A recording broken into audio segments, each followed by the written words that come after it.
buenos días.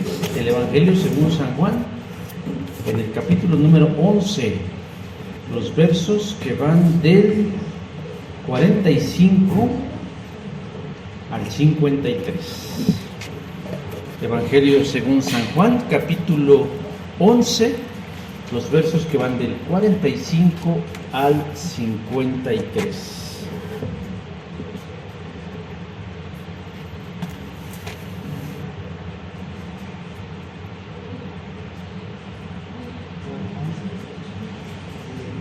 Juan capítulo 11, versos del 45 al 53.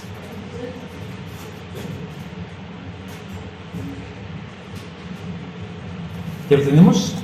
Vamos a hacerlo de forma alternada, yo el 45, ustedes el 46 y nos juntamos todos en el 53. Y dice así la palabra del Señor. Entonces, muchos de los judíos que habían venido para acompañar a María y vieron lo que hizo Jesús, creyeron en él.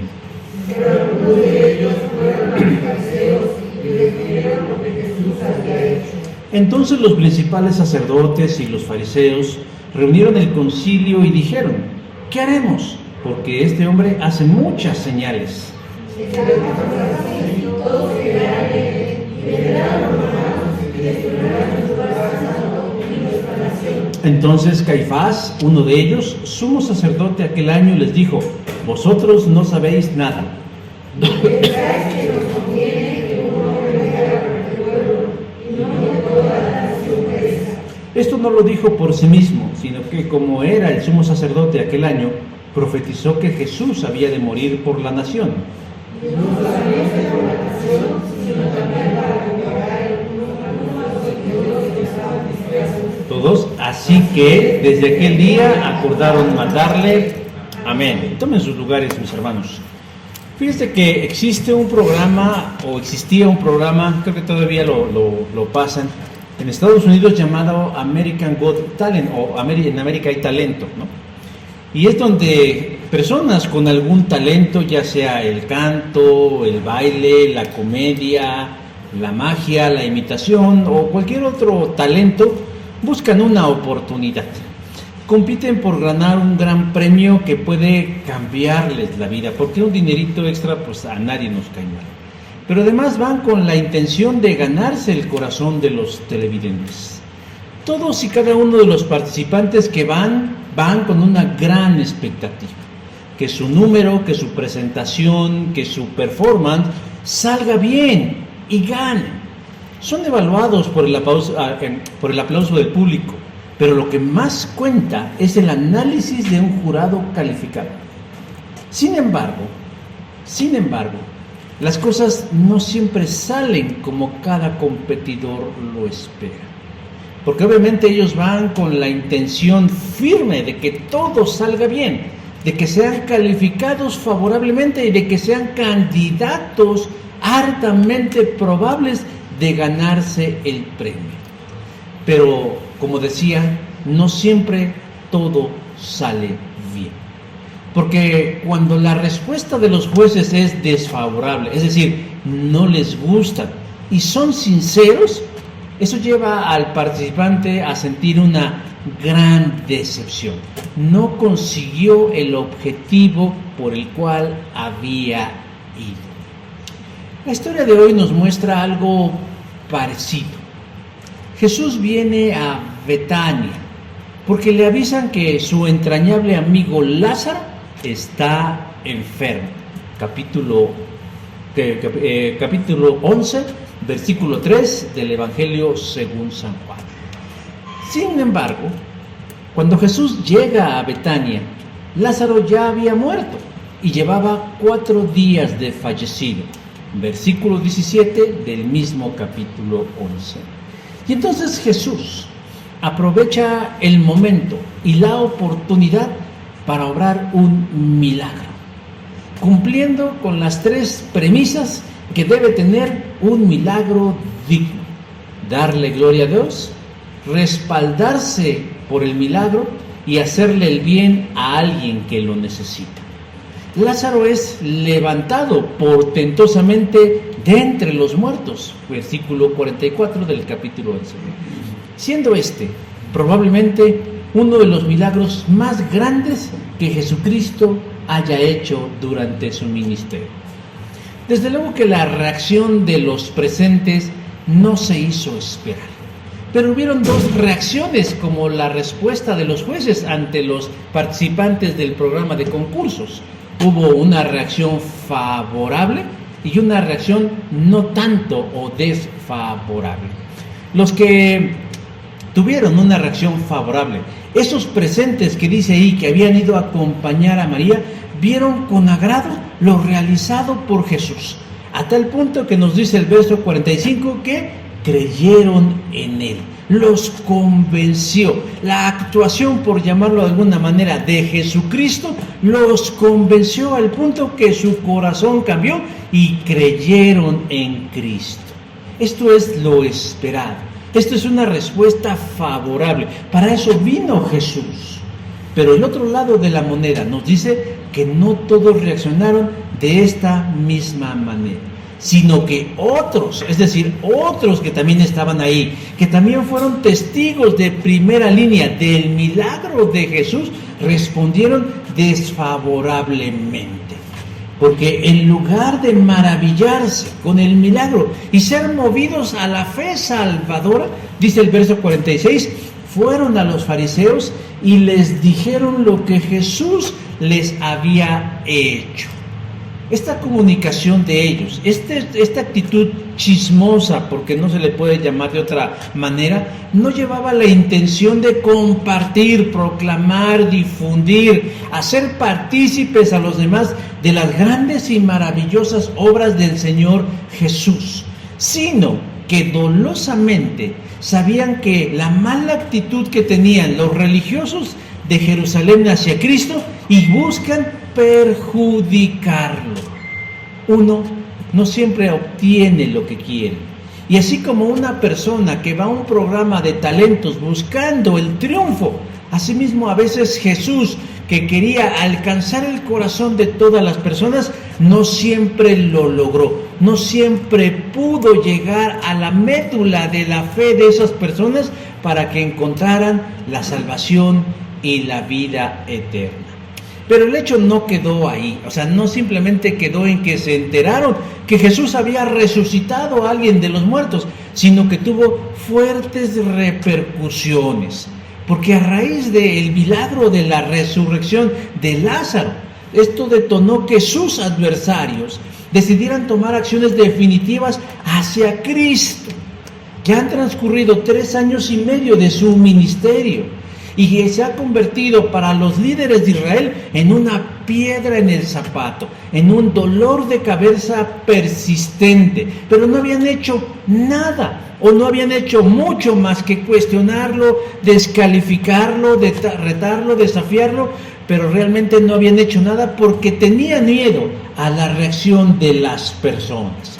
Pero la fama de Jesús, la influencia de Cristo, su aceptación iba creciendo cada vez y conforme pasaba el tiempo, al punto que el evento de la resurrección de Lázaro se convirtió en el detonante para que ellos decidieran tomar cartas definitivas en Jesús. Luego entonces tenemos que llegar al punto de preguntarnos que Jesús fue víctima de un complot o de una conspiración. Pero la pregunta es, ¿fue así? ¿Jesús es víctima de un complot por el cual perdió la vida? ¿Es en esa reunión que se daría la que decidiría el futuro y pone fin a los planes de Dios a través de Jesús? Hoy, a la luz del pasaje, se responderán esta y otras dudas y serán disipadas, porque estamos ya en la recta final de la Cuaresma 2023, la cual terminará con el arresto de Cristo en el Getsemaní y el camino hacia la cruz del Calvario. Pero toda esa logística de lo que nosotros llamamos Semana Santa se decidió en una reunión extraoficial que se dio como resultado porque Jesús había resucitado a Lázaro.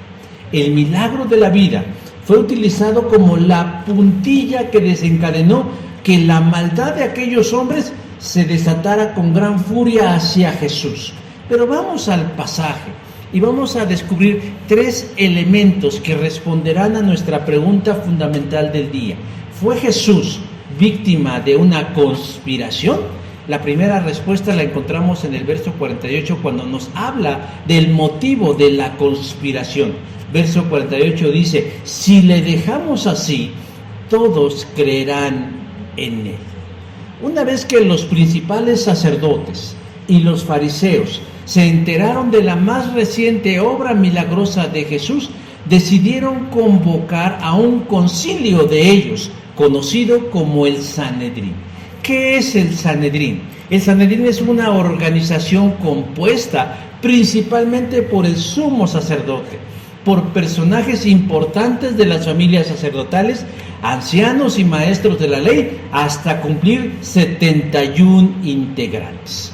El Sanedrín o concilio podía reunirse a tratar asuntos de alta importancia, solo que sus reuniones estaban mediadas o reguladas por la autorización de los romanos. Es decir, los romanos eran quienes podían decirles a ellos si se podían reunir o no.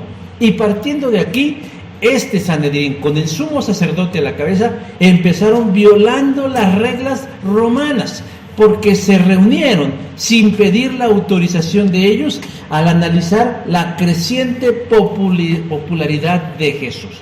Así pues, estando en completa ilegalidad, el Sanedrín hizo la pregunta crucial para ellos, verso 47. ¿Qué haremos?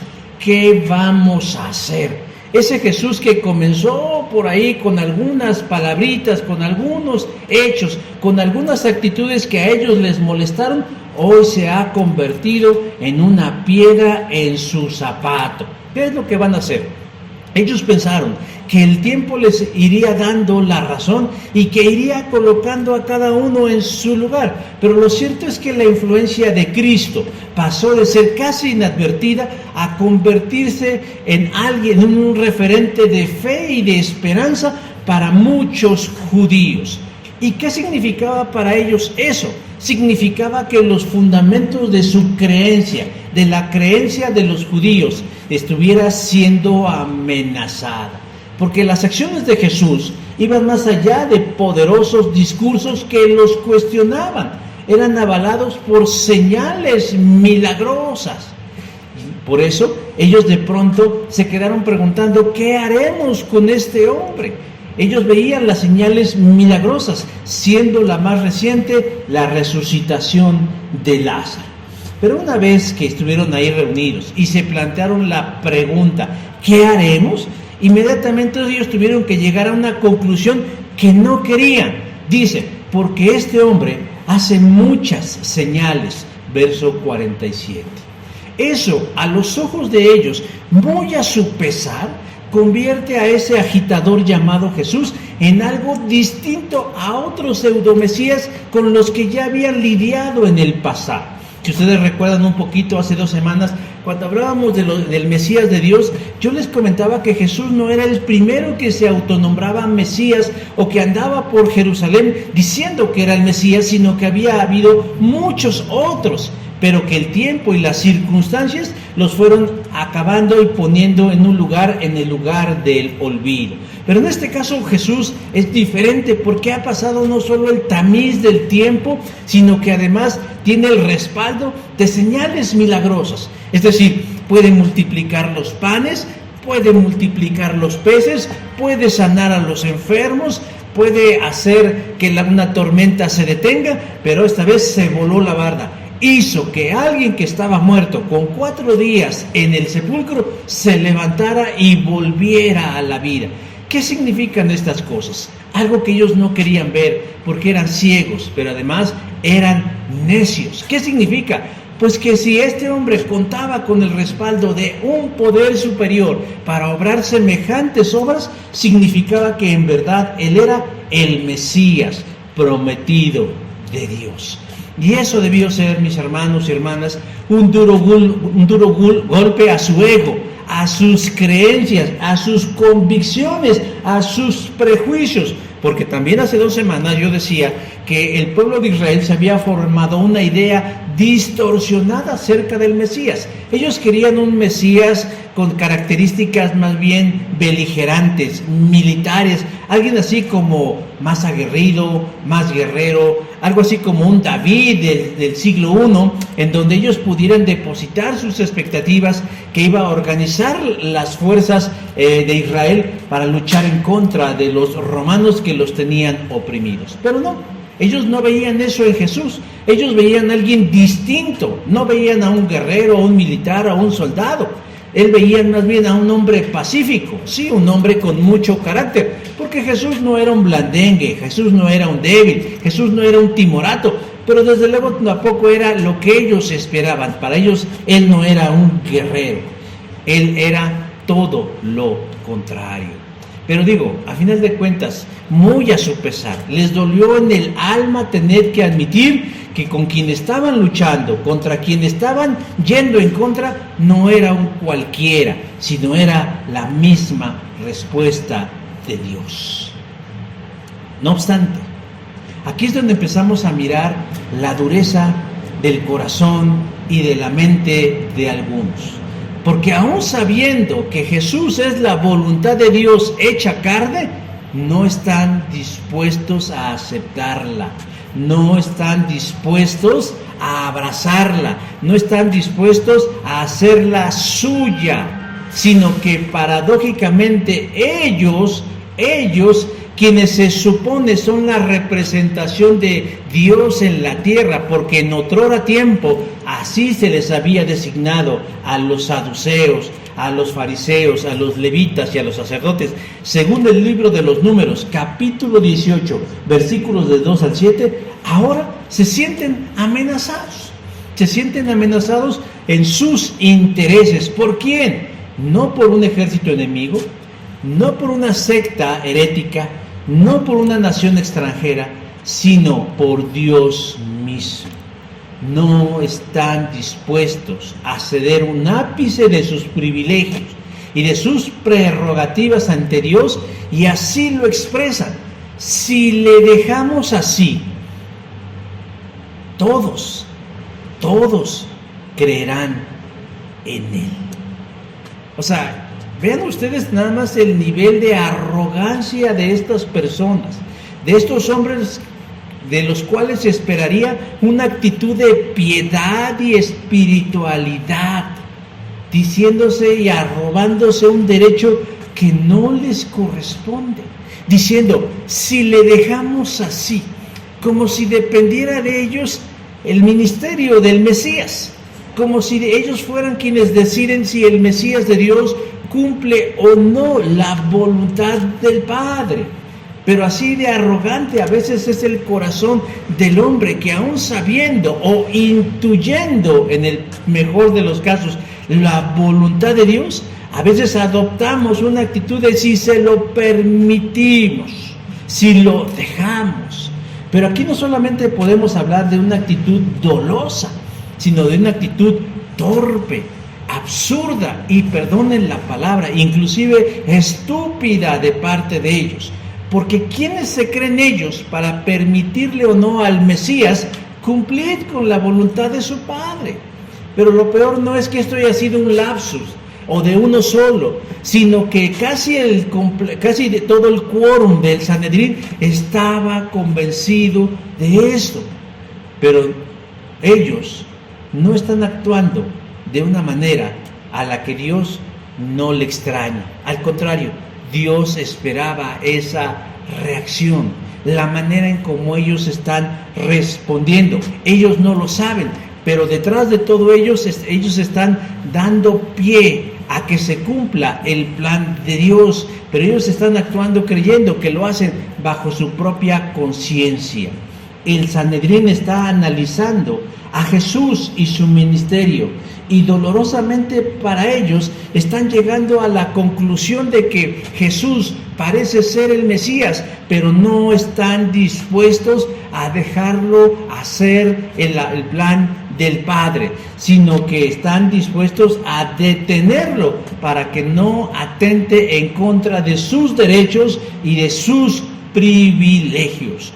Qué curioso porque en lugar de sentirse emocionados y bendecidos, se sienten intimidados y pesimistas. ¿En qué sentido? En dos sentidos fundamentales. Primero, dicen, en perder la credibilidad del pueblo, verso 48, cuando dice, todos creerán en él. Y no hay algo que a ellos les duela más en su ego y en su mente que puedan perder la credibilidad del pueblo. Tienen miedo que la gente abandone el judaísmo como regla de fe y vida. Pero Dios no vino a fundar el judaísmo. Dios vino a salvar a las personas. Y eso sucede hoy, en este día también, porque muchos temen que de pronto alguien deje de creer en el cristianismo, cuando lo que Dios vino es a salvar a las personas. Ellos, en lugar de verlo como un descanso para sus almas, lo ven como un perjuicio para ellos. Temen que la gente abandone la fe judía y se adhieran a un nuevo movimiento del Mesías. ¿Y eso qué implica? Implica la pérdida de la influencia o del poder sobre los demás. Hay quien dice que el poder corrompe hasta la persona más honesta. Si no, pregúntenle al que habla todos los días en la mañana. Pero hay otros que dicen que no, que el poder no corrompe, sino que más bien evidencia lo que hay ya en el corazón de uno, que solamente nos hace falta un poquito de poder para mostrar realmente quiénes somos.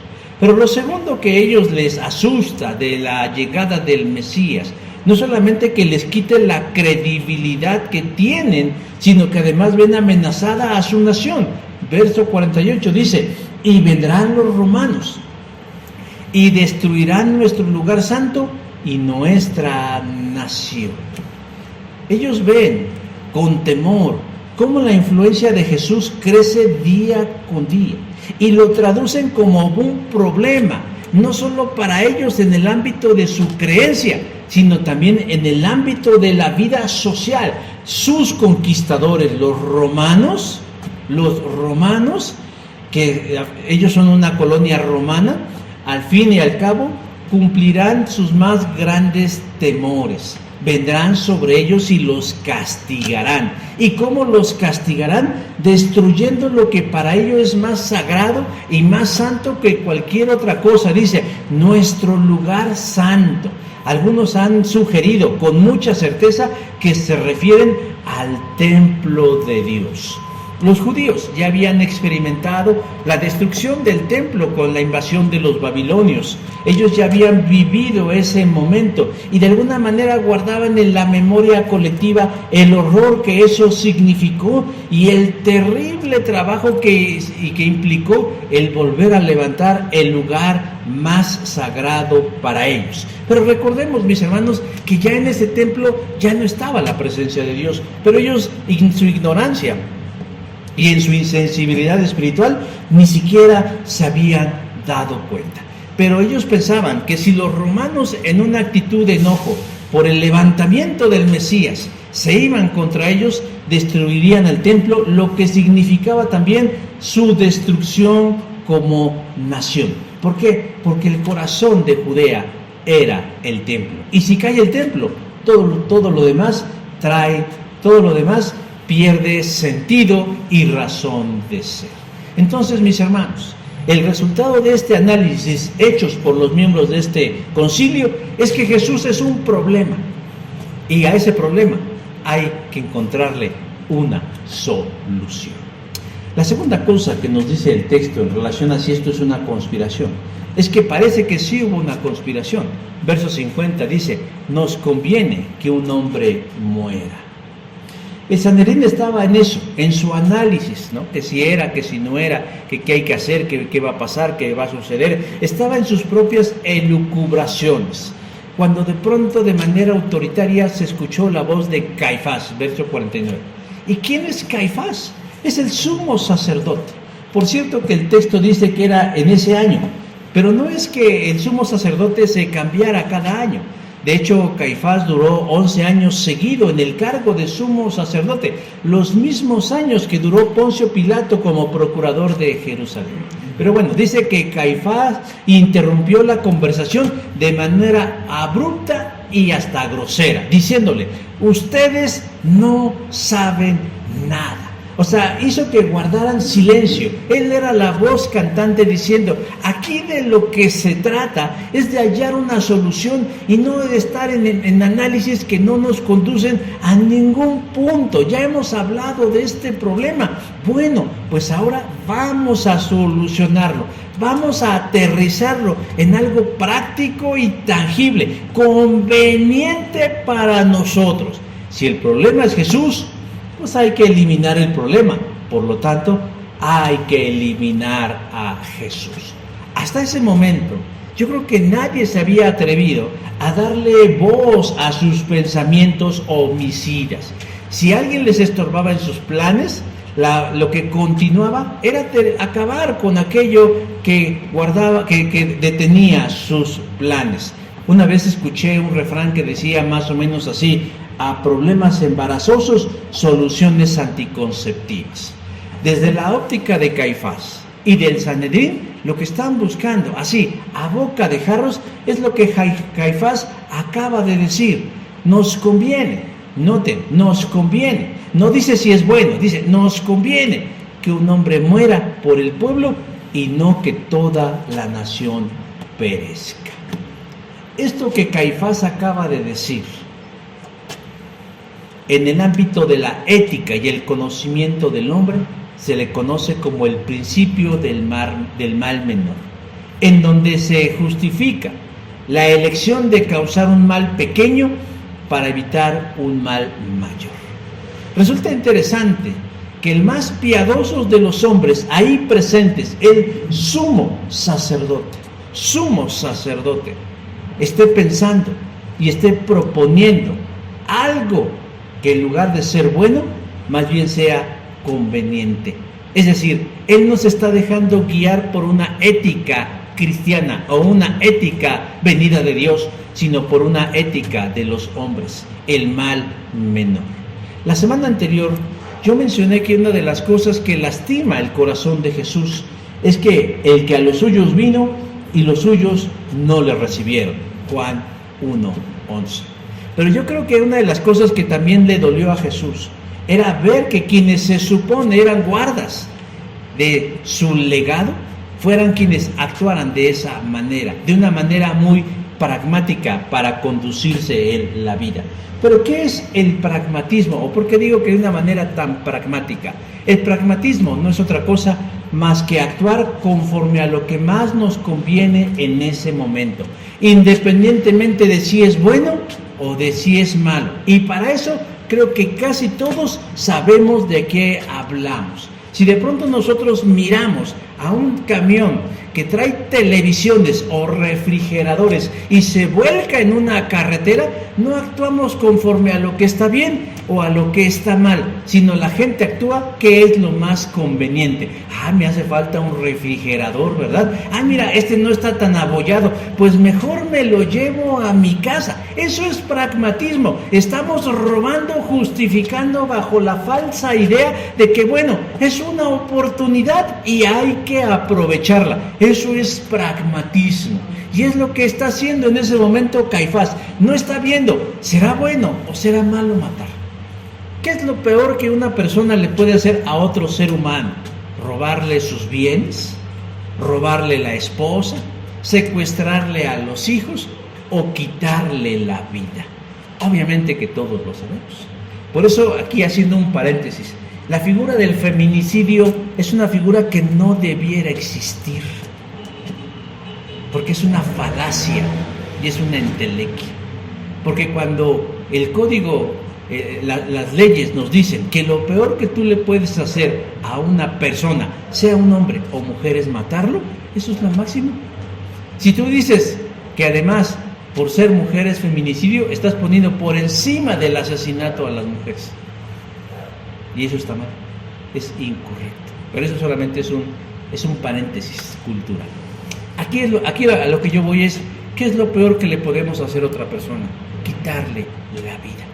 Y pensar en eso, hermanos, es realmente ya no tener conciencia de lo que está bien y de lo que está mal. Habla de una mente perversa. Habla de una mente que está completamente confundida, que está enferma, que está desviada. Y así está actuando el sumo sacerdote de Dios, pensando cómo matar al Mesías.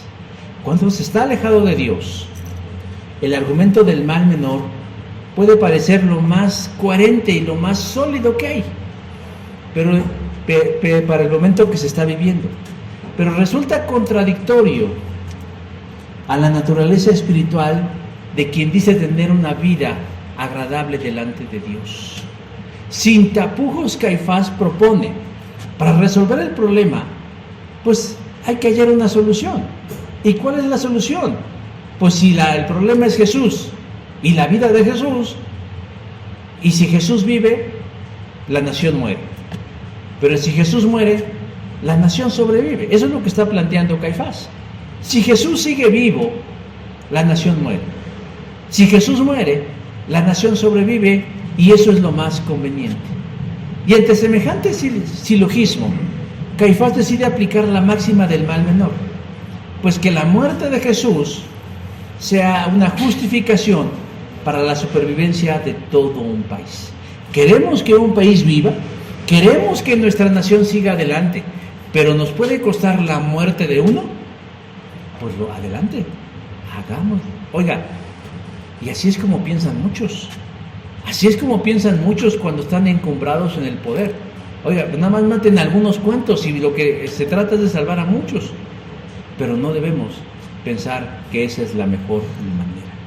Pero al final del día, nada de eso les sirvió. Porque la muerte de Jesús no fue garante de que eso no sucedería. En el año 70 después de Cristo, es decir, tan solo 40 años después de esa conspiración en donde decidieron matar a Jesús, el emperador romano encargó a su hijo Tito sofocar los actos de violencia presentados en Judea. Y luego de una intensa lucha, logró conquistar Jerusalén, destruyendo y saqueando el templo. Ya no era Jesús, sino pues eran otras razones. No se sabe la cifra exacta de muertos, pero se oscila que hubieron entre 200 y 600,000 personas muertas.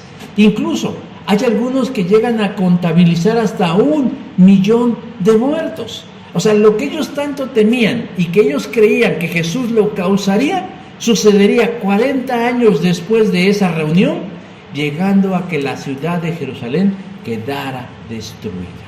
Pero bueno, volviendo a ese momento, la actitud de Caifás deja de manifiesto el nivel máximo de maldad en el ser humano, que aunque a veces tenemos chispazos de bondad, al final del día siempre prevalece e impera la naturaleza del pecado.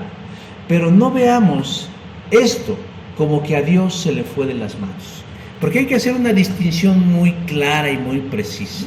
Una cosa es hablar del Jesús histórico y otra cosa es hablar del Jesús de la fe. Dirán, pues ¿no es el mismo? Sí, en esencia son el mismo, pero para el Jesús histórico, Él fue víctima de una conspiración, mientras que para el Jesús de la fe fue el cumplimiento de un plan que Dios había fraguado desde el principio que entró el pecado a nuestras vidas. Hermanos, los personajes como Caifás y el resto del Sanedrín estaban conspirando en contra de Jesús para matarlo, y eso afectó al Jesús de la historia. ¿Por qué? Porque la historia nos dice que efectivamente cumplieron con sus negras intenciones, pero para el Jesús de la fe, ellos no fueron más que un instrumento en las manos de Dios y poder así pagar nuestra redención. En tercer lugar, ¿cuáles fueron las consecuencias de esa conspiración? Verso 53 dice, así que desde aquel día acordaron matar. Caifás pone sobre la mesa del análisis y la discusión el matar a Jesús como un bien mayor. Él decía, pues para que el pueblo no sea víctima de los opresores, pues mejor matemos a Jesús. En términos humanos podemos preguntar, ¿cómo es posible que el hombre más bueno sobre la tierra tenga que pasar por esto? ¿Cómo es que hombres de fe, estando sentados, planifican quitarle la vida a su prójimo?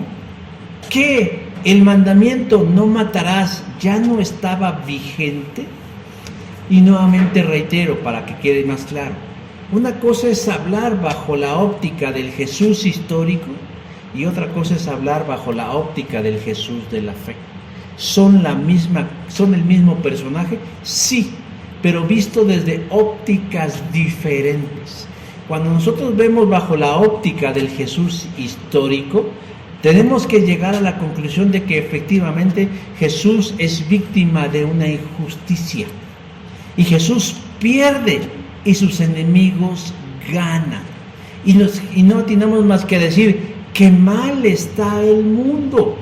Porque ¿cómo es posible que el hombre más bueno de la historia sea víctima de una tremenda injusticia en manos de sus propios, no de sus iguales, pero sí de la gente que debiera haberlo cuidado, de esta gran traición?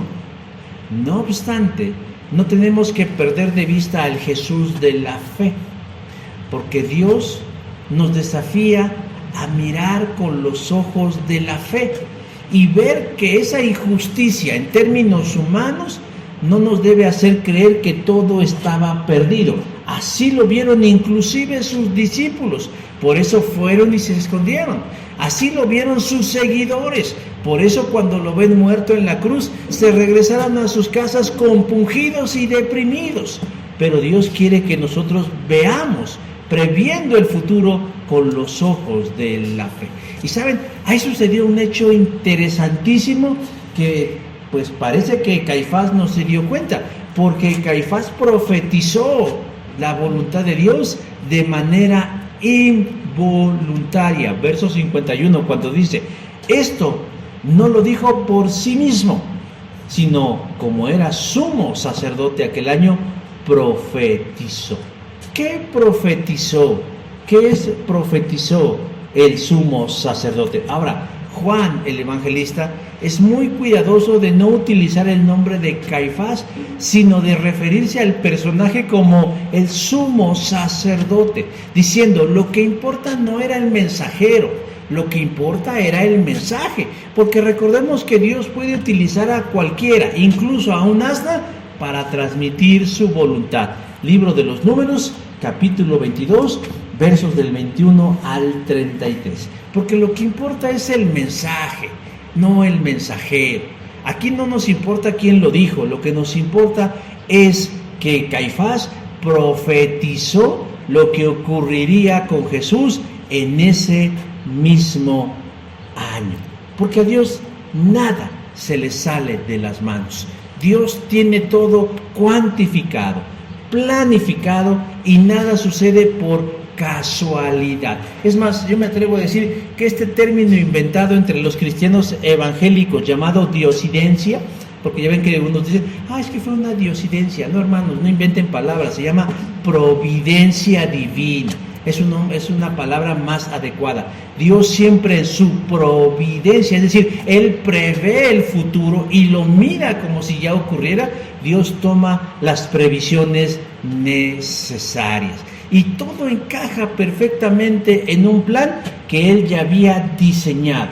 Como en el caso de la reina Esther, joven judía que por su belleza llegó a ser la esposa del rey Asuero y por lo tanto reina de Persia. Algunos dirán, ganó un concurso de belleza, pues por bonita y para cumplir sus sueños. No, ella no llegó a ser reina de Persia para cumplir sus sueños, sino que ella llegó a ser reina de Persia, ¿para qué? Para poder procurar, para poder proteger a su pueblo y así evitar que los persas aniquilaran a los judíos. Por eso Mardoqueo, su primo, le dice, has llegado a ser reina para ayudar a tu pueblo en este momento. Esther, capítulo 4, versículo 14. Por eso, el Jesús de la fe nos lleva hasta este punto sin retorno, en donde parece que las cosas están perdidas, en donde los religiosos que se incomodaban con Jesús deciden matarlo para detenerlo. Pero en realidad Caifás y el resto del Sanedrín solo están cumpliendo, sin saberlo, en inconsciencia, la voluntad de Dios en el cielo. Así pues dice verso 51, profetizó ¿qué? ¿Qué iba a profetizar? Que Jesús moriría por la nación. Ahora, Caifás se quedó corto, porque su profecía decía más de lo que él pensó. Jesús no solo moriría, y no solo moriría por la nación de Israel, sino que su muerte sería para algo mucho más grande.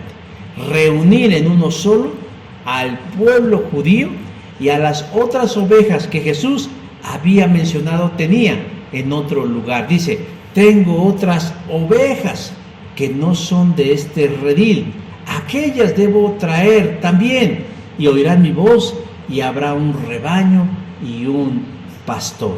Juan capítulo 10, versículo 16. Jesús no moriría por una sola nación. Hay algunos incautos que dicen, Dios tiene dos pueblos escogidos, el pueblo de Israel y el pueblo cristiano. No.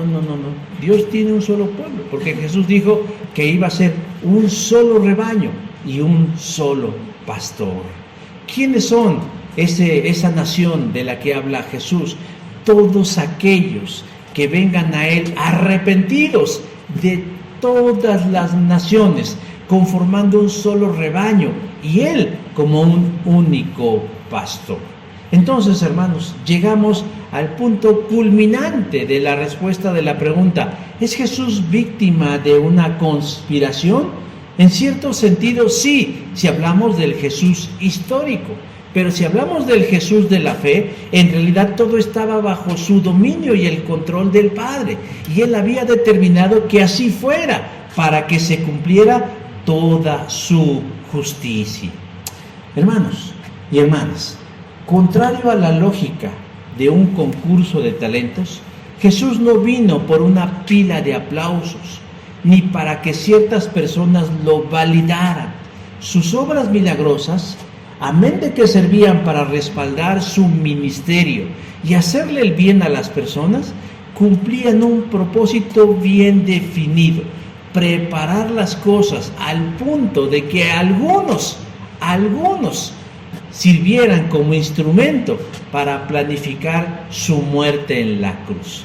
El papel que jugaron los celosos religiosos era fundamental, porque sin ellos Jesús no llegaría a la cruz y con eso saldar el costo de nuestros pecados y así otorgarnos la gratuidad de la vida eterna en el cielo con Dios. No, Jesús no es víctima de nadie. Y yo hoy voy a utilizar palabra de domingo. Prolépticamente así Él lo decidió. ¿Qué significa? Que Él, sabiendo lo que iba a suceder, aún así supo y quiso cumplir la voluntad del Padre. Y por eso nosotros debemos darle gracias. No sentirnos compungidos, ni vestirnos de luto, ni sentir que a Dios se le escapó de las manos, sino que pese a lo difícil que representó la cruz del Calvario, Dios sabía cuál era el resultado y cuál era la respuesta a la muerte de Jesús. ¿Cuál era? Nuestra salvación, la vida eterna para todos aquellos que lo busquen con arrepentimiento y fe. Así pues, mis hermanos, estamos enteramente preparados, listos, para que el próximo viernes nosotros podamos reflexionar, conmemorar y actuar en respuesta a lo que Jesús hizo en la cruz del Calvario, en donde habló en 7 ocasiones, las últimas 7 ocasiones registradas de Jesús antes de ser glorificado, y que traen un mensaje poderoso de vida a todo aquel que lo cree. Y yo los invito a que el próximo viernes nos veamos en este lugar para conocer el contenido de esas 7 expresiones de vida que Jesús dio en la cruz del Calvario. Amén. Vamos a ponernos de pie, mis hermanos, y vamos a pedirle al Señor su bendición y su sabiduría. Padre del cielo, Padre bueno, Padre eterno, Dios de las luces y de toda eternidad, en esta hora venimos confiados y tranquilos, sabiendo que el Jesús de la fe nunca experimentó, Dios, lo que el Jesús de la historia dice que sufrió. Nosotros estamos confiados y tranquilos, Dios, en saber que todo, absolutamente todo está completamente bajo el control de tus manos. Y que si a veces, Dios, parece que las circunstancias nos consumen, en realidad, bendito Dios y bendito Señor, todo siempre juega un papel fundamental en tus divinos, maravillosos y bondadosos planes.